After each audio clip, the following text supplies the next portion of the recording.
کہ میں بات سنتا بھی ہوں، بات سمجھتا بھی ہوں، اور پھر اس پہ میں کوئی غلطی ہو رجوع بھی کرتا ہوں، چونکہ میں طالب علم ہوں.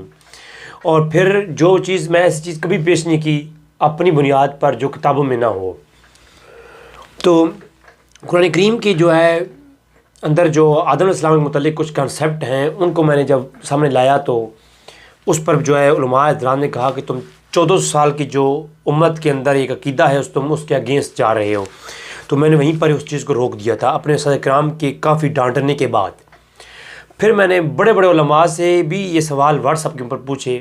ایک علامہ صاحب جو کہ میرے سمجھ لیں کہ استاذ بھی ہیں، ان کی وجہ سے میں دین کی طرف سے بھی بہت زیادہ آیا ہوں، اور میں آج اہل سنت کے عقیدے پر ہوں تو وہ بھی شاید انہی کی وجہ سے ہوں. حضرت علامہ غفران محمد سیلوی صاحب، ان سے میں نے واٹس ایپ کے اوپر بھی سوال کیا تھا تو انہوں نے مجھے کہا کہ یہ مشیت الہیہ تھی. بس اتنا انہوں نے جواب دیا. مزید انہوں نے مجھے کہا کہ بیٹا آپ کا کام نہیں کہ آپ اتنا زیادہ گہرائی میں جاؤ. تو میں نے اس کو وہیں پر کلوز کر دیا.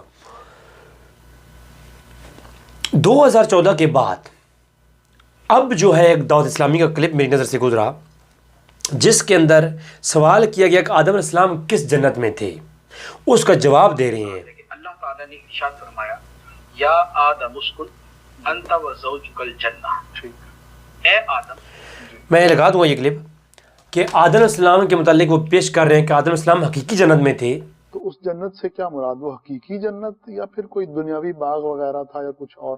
آدم علیہ السلام کو دنیا میں بھیجنے سے پہلے جہاں رکھا گیا، قرآن پاک کے اندر جو اس کا تذکرہ ہے وہ ان الفاظ کے ساتھ ہے کہ اللہ تعالیٰ نے ارشاد فرمایا یا آدم اسکن انت و زوجک الجنہ.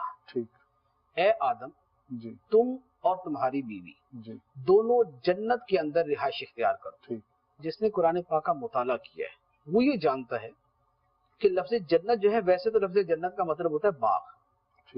ہمارے جیسے اگر ہمارے شہر کے اندر کوئی باغ ہے تو عربی زبان کے اندر اسے جنت ہی کہتے ہیں.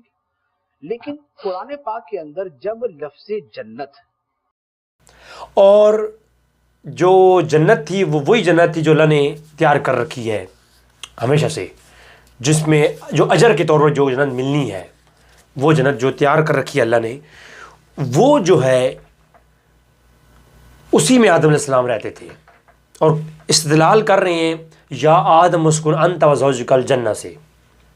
پہلی عرض یہ ہے کہ اس آیت کریمہ جو ہے نا، اس سے جمہور اہل سنت کے علماء اور مفسرین نے یہی جو ہے نا وہ عقیدہ لیا جو میں آپ کے سامنے بھی رکھتا ہوں.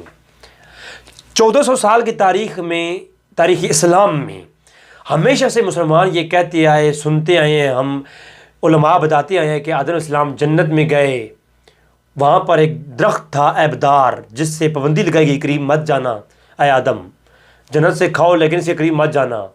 پھر مائی ہوا اور آدم علیہ السلام کو شیطان نے جنت کے اندر بہکاوا ڈالا، اور بہکاوے کے بعد شیطان جو ہے سانپ کے منہ میں بیٹھ کر کے جنت میں داخل ہوا تھا اور اس نے بہکاوا ڈالا. اور تاریخ طبری کے اندر، تفسیر طبری کے اندر، تفسیر ابن جریر کے اندر اب بھی یہ بات موجود ہے.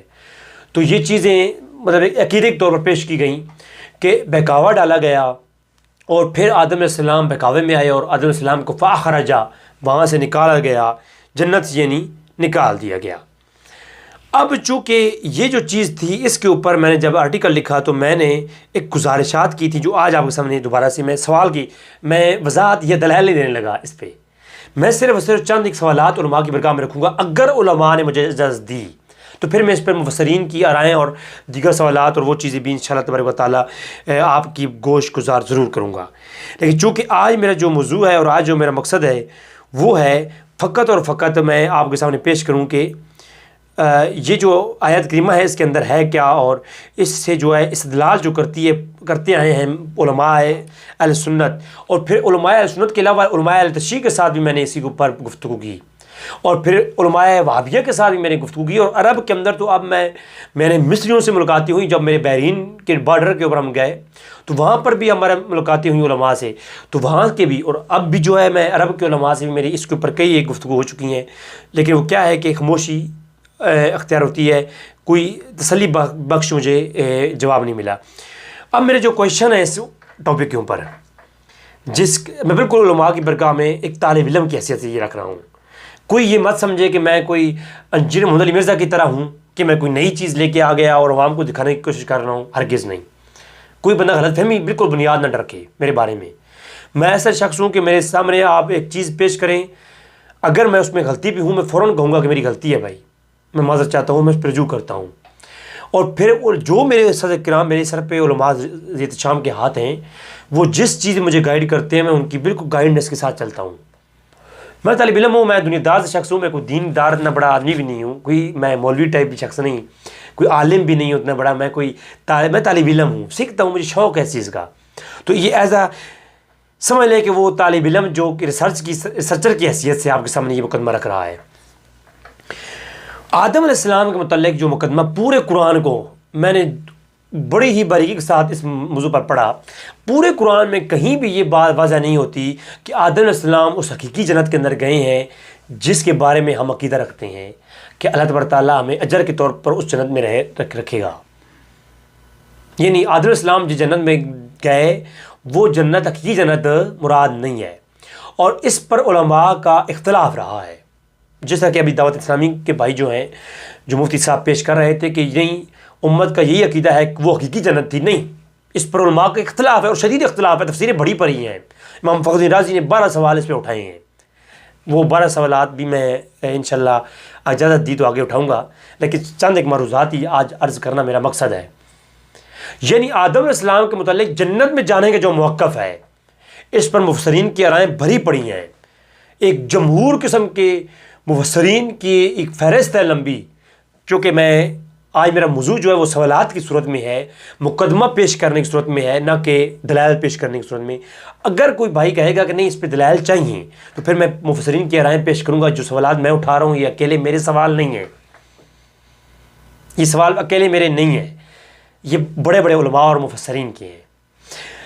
اب جو آیت پیش کی جاتی ہے اور آدم علیہ السلام کے متعلق یہ مقدمہ سورہ اعراف کی اندر اور سورہ بقرہ کے اندر تفصیل کے ساتھ بیان ہوا ہے، اور اس کے اندر جو سوال اٹھایا گیا اگر یہ ہے کہ آدم علیہ السلام کو اللہ نے حکم دیا، اے آدم، اور حکم قطعی تھا یہ۔ ایک بات یاد رکھیں، شیطان کو حکم ظنی ہوا تھا۔ میں پہلا جو سب سے خطرناک پوائنٹ ہے نا وہ صرف میں پیش کر رہا ہوں، اس کو وضاحت نہیں کروں گا، کیونکہ اس وقت میں نے یہ جب آرٹیکل کے اندر یہ چیز لکھی تھی تو مجھے پہ فتوے لگ گئے تھے بہت سخت۔ مجھے ایک مسجد کے اندر نماز پڑھنے گیا تو وہاں سے مجھے نکال بھی لیا گیا کہ آپ یہاں نماز نہ پڑھیں، آپ پہلے ایمان کو تجدید کریں۔ اللہ تبارک تعالیٰ اگر میری یہ خطا ہے تو مجھے معاف فرمائے۔ یہ ہے کہ آدم علیہ السلام کو سجدہ کرنے کا حکم ہوا شیطان کو، اور وہ حکم اے ابلیس آدم کو سجدہ کرو، تسجدوا لآدم فاسجدوا الا ابلیس، کہ آدم کو سجدہ کرو، سب نے سجدہ کیا بس ایک ابلیس نے سجدہ نہیں کیا، الا ابلیس، وہ ابلیس کی۔ اب یہ حکم ظنی تھا شیطان کو، یہ حکم قطعی نہیں تھا۔ التقان امام سیوطی کو اٹھا کے دیکھ لیں، اس کے اندر دونوں چیزیں مل جائیں گی۔ حکم ظنی ہوا شیطان کو، اور شیطان اس کے اوپر عمل اس نے نہیں کیا، اس کے گلے میں توق ڈال دیا گیا۔ اب اس کا آسان جواب جو ہر عالم نے مجھے دیا وہ یہ تھا کہ یہ مشیت الہیہ تھی۔ بھائی مشیت الہیہ اگر اللہ کی ہو تو اللہ اس میں اپنے قانون نہیں بدلتا، لا تبدیل لکلمات اللہ، اللہ نے جو کہہ دیا وہ پھر کہہ دیا، اللہ کی کہی ہوئی بات بدلتی نہیں ہے۔ اللہ اس کے اندر ایسی ہے، اللہ اپنی حکمت کے تحت اس کے بظاہر کو چینج کرے گا، لیکن اس کی جو اصل ہے وہ وہیں پر برقرار رہے گی۔ اللہ اپنے قانون کو، اپنے کلمات کو چینج نہیں کرتا، تبدیل نہیں کرتا۔ میں مثال کے طور پر ایک حدیث بخاری کی پیش کر دیتا ہوں۔ صحیح بخاری کے اندر، صحیح مسلم کے اندر بھی ہے۔ صحیح مسلم کے اندر 5 نمازوں کا ذکر ہے، اور صحیح بخاری کے اندر 10 کتاب الصلاۃ کے اندر معراج کے واقعے میں کہ اللہ کے رسول جب معراج پر گئے تو نمازیں فرض ہوئیں 50، واپس آئے، موسیٰ علیہ السلام نے کہا کہ نہیں پڑھ سکتی امت، میں مختصراً بیان کر رہا ہوں، ہر بندہ واقف ہے۔ پھر میرا اصل مقدمہ آدم علیہ السلام کے متعلق ہے، وہ آگے آ رہا ہے۔ اب موسیٰ علیہ السلام نے کہا کہ اے میرے نبی آپ کی امت اتنی نمازیں نہیں پڑھ سکتی۔ اللہ کے رسول واپس گئے، جب واپس گئے تو کیا ہوا کہ اللہ نے فرمایا محبوب کم کر دیتے ہیں، لا تبدیل لکلمات اللہ کا جو ہے نا وہ فلسفہ، وہ اب سمجھ آئے گا آپ کو۔ اے اللہ تیرے کہی ہوئی بات تو بدلتی نہیں ہے، اور پھر نبی کی عزم کرنے پر تیرا قانون بدل کیسے رہا ہے؟ تو اللہ نے فرمایا محبوب بات تیری بھی رکھنی ہے، بات اپنی بھی رکھنی ہے۔ میرا حکم یہ ہے کہ لا تبدیل لکلمات اللہ، میں نے کہہ دی 50 تو 50 ہی ہے، میرا حکم چینج نہیں ہو سکتا۔ اب اللہ کی کہی ہوئی بات بدلتی نہیں ہے، اللہ اپنی باتوں سے رجوع نہیں کرتا۔ لیکن جب اللہ تبارک تعالیٰ نے لا تبدیل لکلمات اللہ فرما دیا اور 50 نمازیں بھی فرما دیں، پھر محبوب نے جب عرض کی نا تو اللہ نے فرمایا محبوب اب تیری بات بھی تو رکھنی ہے، اپنی بھی رکھنی ہے۔ پڑھیں گے 5، ثواب میں دوں گا 50 کا، بات میری بھی رہ جائے گی، بات تیری بھی رہ جائے گی۔ لا تبدیل لکلمات اللہ کا جو فلسفہ ہے وہ اپنی جگہ پہ موجود ہے۔ اللہ تبارک و تعالیٰ نے اگر اپنی مشیت اور اپنی حکمت کے تحت، کسی حکمت کے تحت، کسی مصلحت کے تحت اللہ تبارک و تعالیٰ نے وہ سارا معاملہ کیا، تو اس میں ہرگز یہ نہیں کہ اللہ تبارک و تعالیٰ ایک مصلحت کے تحت 4 سے 5 اپنے بنائے ہوئے قانون توڑ دے، ایسا نہیں۔ پھر وہ خدا کیوں کر ہوا؟ تو بات وہی ہے نا کہ کچھ جو سمجھا میرے شکوے کو تو رضواں سمجھا، مجھے جنت سے نکالا ہوا انسان سمجھا۔ پھر خدا کی حکمت اگر یہ کوئی آپ سے کوشچن کرے، اور آپ علماء، اگر ہم جو علماء اہل علم ہیں وہ اگر کسی طالب علم کو یہ کہہ دیں، اس کا جواب دینے کے بجائے یہ کہہ دیں کہ یہ مشیت الہیہ تھی، حکمت الہیہ تھی، تو میں سمجھتا ہوں کہ یہ کوئی ایتھینٹک جواب نہیں ہے۔ بے شک کئی جگہوں پہ اللہ کی مشیت تھی، لیکن اس میں ایک فلسفہ بھی ہے۔ جو نان مسلم آپ پر کوشچن اٹھائیں گے، آپ ان کو یہ جواب دیں گے کہ یہ ایک مشیت الہیہ تھی، نہیں، وہ ایکسیپٹ نہیں کریں گے۔ اب جو ہے اس آیت کے اندر آدم علیہ السلام کو حکم ظنی ہوتا ہے، ادھر شیطان کو حکم ظنی ہوتا ہے کہ آدم علیہ السلام کو سجدہ کرو۔ شیطان نے حکم ظنی کا انکار کیا، لعین ہو گیا، یہی بات ہے۔ اب ادھر آدم علیہ السلام کو کیا حکم ہے، آپ توجہ کریں۔ سورہ بقرہ کی آیت نمبر 35 میں اللہ فرماتا ہے وَقُلْنَا يَا آدم اسْكُنْ أَنْتَ وَزَوْجُكَ الْجَنَّةَ، اے آدم، یا آدم اسکن انتا، اسکن سکنت سے ہے، سکون سے ہے، یعنی آسان لفظوں میں کر دوں کہ اے آدم جا کے رہو، اے آدم رہو، انتا تو وزوجک الجنہ، اور تیری بیوی جنہ جنت میں۔ اب یہ توجہ کیجیے گا، اب اس سے استدلال ہو رہا ہے، دعوت اسلامی کے بھائی بھی کر رہے ہیں اور علماء بھی کرتے آئے ہیں۔ اسی سے علماء نے بتایا ہے کہ یہ جنت میں ہیں، اور جنت میں دیکھیں جی وہ جنت میں ہے آدم علیہ السلام؟ نہیں، ہرگز نہیں۔ اگر آدم علیہ السلام جنت میں ہوتے تو یہ امر ہی نہ ہوتا کہ آدم جنت میں جا کے رہو اور وہاں سے کیا کرو کہ وَكُلَّا مِنْهَا رَغَدًا خَيْسُ شَيْتُمَا، اگر پہلے جنت میں ہیں اور جنت سے کھا رہے ہیں تو پھر یہ حکم، یہ امر اس بات کی دلیل ہے کہ آدم علیہ السلام جنت میں نہیں تھے، جنت ایک بہر کسی مقام پر تھے، وہاں سے یہ حکم ہو رہا ہے، یہ وہاں سے حکم ہو رہا ہے آدم جاؤ اور جنت میں رہو اور وہاں کی خوراک کھاؤ، وہاں کی نعمتیں کھاؤ، لیکن ولا تقربا، حکم قطعی ہے یہاں پر۔ حکم ظنی تھا کس کو؟ شیطان کو، اور وہ لعین ہو گیا، اس نے اس کی جو ہے نا انکار کیا۔ اور آدم علیہ السلام کو حکم، اس کا اگر کوئی بندہ اس کا حل پوچھے گا بھائی اس کا حل پھر کیا ہے، اگر یہ چیز اتنی سخت آپ پیش کر رہے ہیں تو اس کا حل کیا ہے؟ جو حل ہے وہ بھی علماء اور مفسرین نے اپنی کتابوں میں لکھ رکھا ہے، وہ انشاءاللہ اگر کوئی پوچھے گا تو دلائل لاؤں گا اس موضوع پہ۔ تو فرمایا آدم جاؤ، اب میں کسی کو کہتا ہوں بھائی جاؤ آپ میرے لیے سیب لے کے آؤ، پڑا ہوا تھا میں نے دکھا دیا، میں کہتا ہوں بھائی سیب لے کے آؤ، لیکن خیال کرنا درمیان میں ادھر گر نہ جاؤ، اس جگہ پہ یہاں پر کیچڑ ہے، گر نہ جاؤ۔ اب میں نے اس کو کیچڑ کا بتا دیا، میں نے کہا کیچڑ سے احتیاط کرنا، بس جاؤ اور وہاں سے وہ میرے لیے سیب لے کے آؤ۔ تو وہ شخص چلا، ابھی سیب تک پہنچا ہی نہ تھا کہ رستے میں کیچڑ میں گر گیا۔ بات سمجھا رہی ہے میری؟ اب میری جو مثال ہے، اگر کوئی علماء فرمائے میں کہیں اس میں جو ہے غلط ہوں تو مجھے میری رہنمائی ضرور فرمائے، کیونکہ علماء کے سامنے مقدمہ رکھ رہا ہوں نا میں، سوال کرنے تو حق ہے مجھے۔ اور دیکھیں، اور قرآن سوال بھی قرآنی، اور یہاں پر فرمایا ہے آدم جاؤ جنت میں رہو اور کھاؤ وہاں کی نعمتیں۔ پہلی بات جنت میں نہیں تھے، اگر جنت میں ہوتے تو یہ امر ہی نہ ہوتا، اور جا کے وہاں سے کھاؤ، لیکن خیال کرنا ولا تقربا هذه الشجر، جنت میں درخت نہیں تھا، جنت میں جا کے رہو لیکن خیال کرنا اس درخت کے پاس، هذه قریب کے لیے آتا ہے، فرمایا اس درخت کے پاس نہ جانا، ولا تقربا هذه الشجر فتكونا من الظالمین، آدم اگر تو اس درخت کے پاس جائے گا ظالموں میں سے ہو جائے گا۔ ظلم کی تعریف میں سمجھ لیں قرآن کے اندر جو ظلم آیا ہے اس کو ظلم وہ والا نہیں جو ہم آپ بیان کرتے ہیں اور نبیوں کے لیے ظلم بیان کرتے کریں پھر نعوذ باللہ من ذالک۔ اور پھر آدم علیہ السلام جب دعا کرتے ہیں ربنا ظلمنا انفسنا، تو اس کا مطلب یہ نہیں ہے کہ آدم علیہ السلام کو کوئی ظالم کہتا ہے پھر نعوذ باللہ من ذالک۔ یہ ظلم جو ہے جس چیز کا جہاں پہ رکھنے کا حق ہے اس کو وہاں سے پھیر دینا ظلم کہلاتا ہے۔ تو یعنی جو ہے پھر جو ہے کہا کہ آدم اگر تو اس درخت کے پاس جائے گا تو ظلم کرنے والوں یعنی نا انصافی بے عدلی کرنے والوں میں سے ہو جائے گا۔ تو اب دیکھیں اس کا پہلا سوال میرا یہ ہے، اب میرے کوشچنز ہیں جو کوشچن اٹھانے لگا ہوں، وہ پہلا کوشچن یہ ہے آدم علیہ السلام اگر جنت میں تھے تو یہ امر ہی کیوں ہوا؟ Question number 1۔ کوشچن نمبر 2، یہ جنت میں ولا تقربا هذه الشجر یہ پابندی ہے، پوری جنت میں پابندی نہیں ہے۔ اللہ نے جب سے جنت بنائی ہے، اگر آپ کوئی یہ کہے کہ تب جنت میں جی جناب نارمل قانون تھے، نہ، بالکل نہ، جنت جب سے بنائی گئی جنت پر اس کا قانون ہی بنایا گیا۔ جب سے جنت ہے جنت کا قانون ہے، جنت میں کوئی جو ہے ہر چیز ہے جو قرآن میں ڈیٹیل کے ساتھ بیان ہو گیا جنت کے بارے میں، حدیث کے اندر ہے، وہی قانون ہمیشہ سے جنت سے ہے۔ آدم علیہ السلام کے پیدا ہونے سے پہلے کی جنت ہے اور آدم علیہ السلام سے پیدا ہونے سے پہلے جنت کا قانون بھی پہلے سے ہے۔ بات سمجھا رہی ہے نا؟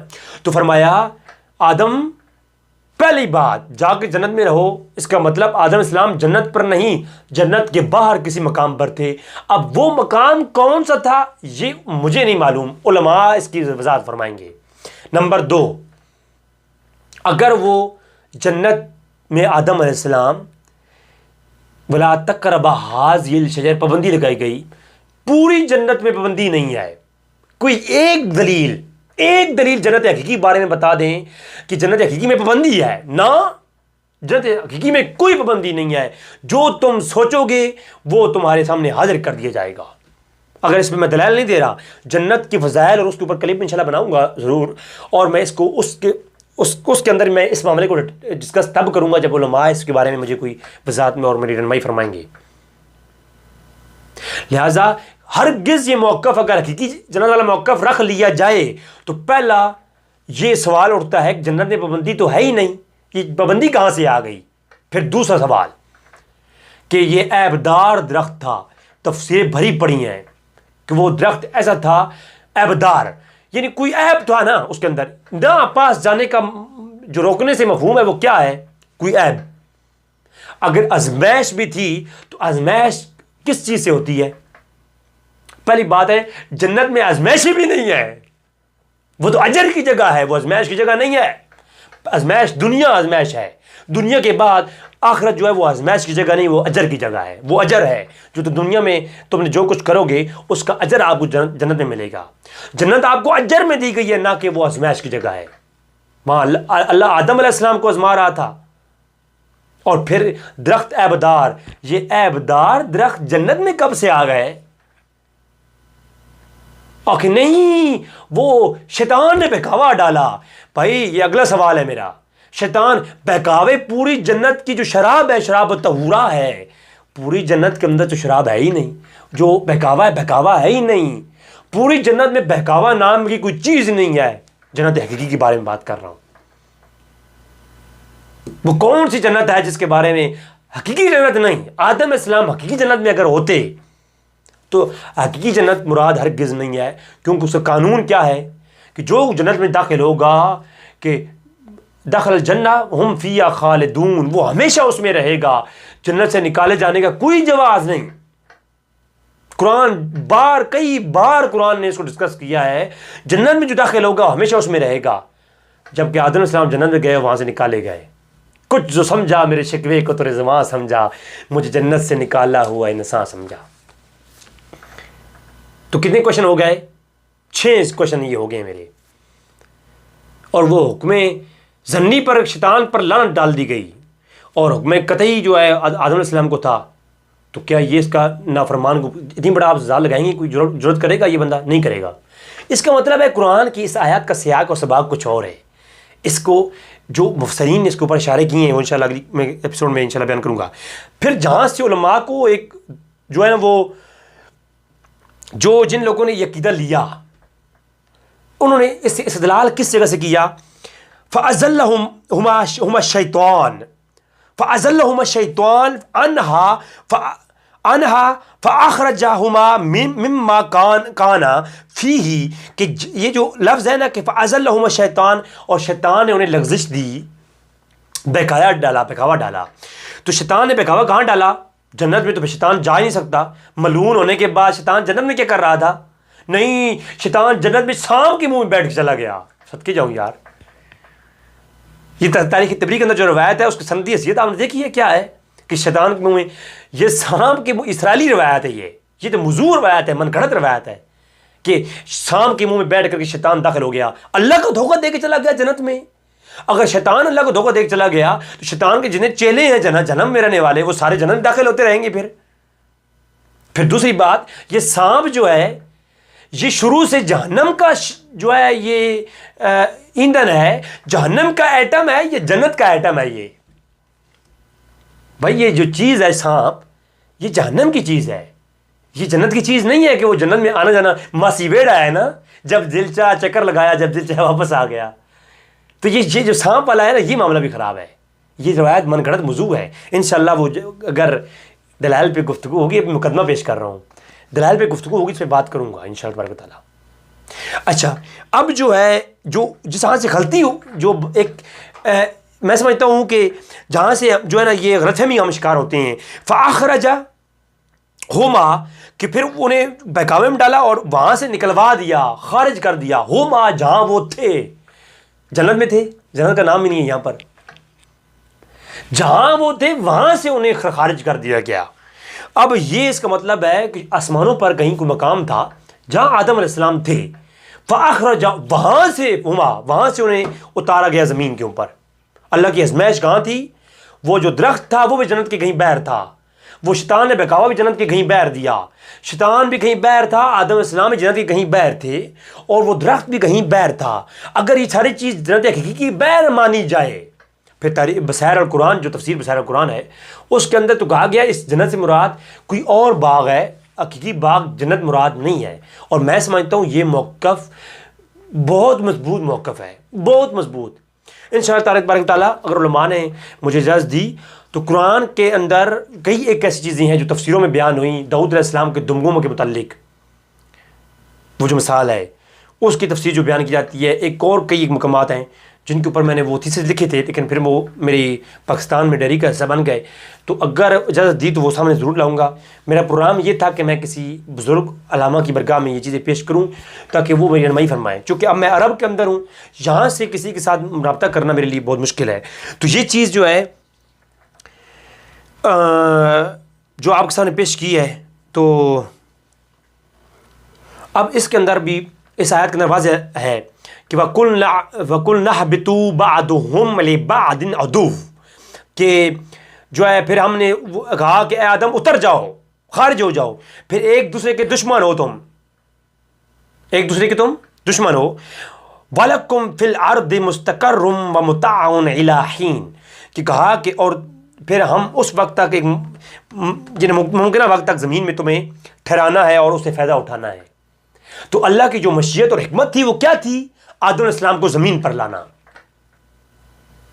اور اس حکمت کے تحت اللہ نے جو یہ سارا یہ معاملہ ہوا، یہ معاملہ جنت حقیقی میں نہیں ہوا تھا۔ میرا مقدمہ صرف اتنا ہے کہ اس کو جنت حقیقی میں نہیں مان سکتے ہم، جنت حقیقی باہر کہیں مانیں گے تو پھر ساری بات وضاحت ہو جائے گی۔ ادروائز پھر نان مسلمز جو ایتھیس ہیں وہ اس چیز پر سوالات اٹھاتے ہیں، ان چیزوں کو پیش کرتے ہیں کہ وہ جنت کیسی ہے جس میں سانپ جا رہا ہے، وہ جنت کیسی ہے جس میں بہکاوے نہیں ہیں۔ وہ تو تم کہتے ہو جی جنت میں بہکاوا، شراب بھی تو ہو رہا ہے، ادھر تم کہتے ہو آدم علیہ السلام کو جنت میں بہکاوے آ گئے۔ جنت میں تو بدترین درخت ہوتے ہیں، ان کی پابندیاں لگائی گئی ہیں، وہ جنت کیسی ہے جس میں پابندی ہے؟ جنت میں آزمائشیں ہوتی ہیں۔ تو یہ جو چیز تھی، پھر جو ہے میں یہ آپ کے سامنے پیش کر دی. اگر اس میں میری کوئی خطا ہے تو بالکل میری رہنمائی فرمائیں. میں بالکل اس طرح کا انسان نہیں ہوں, اس طرح کا شخص نہیں ہوں کہ مجھے کوئی شخص سمجھائے اور میں اس کی بات کو ادھر سے ڈال کر کے کسی اپنی انا کی بدولت اس کا انکار کر دوں. جو لوگ میرے سننے والے ہیں وہ جانتے ہیں کہ میں نان مسلم کے ساتھ بھی, میں اس وقت جابس بھی نان مسلم کرتا ہوں. میں اس وقت جس گیٹ اپ میں بیٹھا ہوں یہ گیٹ اپ بھی میرا نان مسلم کی وجہ سے ہے, کیونکہ میرے سارے سینئرز نان مسلم ہیں. وہ مجبوری ہے میری, ان کے جو ہے میں یہاں جاب کر رہا ہوں. تو میں اس وقت عرب میں بیٹھا ہوں. مجھے جو ہے جو بھائی بھی نان مسلم کے ساتھ میری ڈبیٹس ہوتی ہیں, باتیں ہوتی ہیں, گفتگو ہوتی ہیں, جب وہ بات کرتے ہیں میں بالکل تسلی کے ساتھ سنتا ہوں اور اس سے میں مکمل سنتا ہوں اس کی بات کو, وہ کس حد تک کیا بات کر رہا ہے. ٹھیک ہے, الحمدللہ. باقی میرا عقیدہ وہی ہے, میرا موقف وہی ہے جو جماعت اہل سنت جماعت کا ہے, جو ہمارے اکابرین و متقدمین کا ہے, اور جو ہمیشہ سے اہل سنت کے یہاں رہ جائے میں اسی ہی عقیدے کا قائل ہوں. بس جو چیز نئی ریسرچ ہوتی ہے وہ سامنے لانا وہ میرا ایک, میں سمجھتا ہوں میرا حق ہے. اس کو سوال اٹھانا میرا حق ہے. جو سوال نہیں اٹھاتا وہ احمق ہوتا ہے, اور جو سوال جو ہے نا اٹھانے کی طاقت نہیں رکھتا وہ غلام ہوتا ہے. میں نہ غلام